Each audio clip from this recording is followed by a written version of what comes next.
Обновете барбекюто с топлоустойчив спрей Протекта. Започнете с подготовка на основата, като я почистите от прах, мазни петна и други замърсявания с помощта на шкурка и обезмаслител. След като почистите повърхността от мазни наслоявания и други замърсявания, разтлапете аерозола в продължение на 2 минути.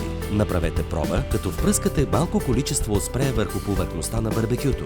Нанасяйте боята, като държите флакона на разстояние 25-30 см от боядисваната повърхност. За да обновите цялостно своето барбекю с топлоустойчив спрей Протекта, нанасяйте боята с равномерни движения на няколко тънки слоя. Разклащайте аерозола преди нанасянето на всеки следващ слой. Оставете вече нанесения продукт да изсъхне за 1 час. Загрейте барбекюто до 160 градуса за 30 минути до 1 час, за да се втвърдят нанесените слоеве боя. По време на процеса на втвърдяване на боята е възможно отделяне на пушек. След приключване на работа с Протекта топлоустойчив спрей, обърнете флакона и пръснете за няколко секунди, за да прочистите дюзата.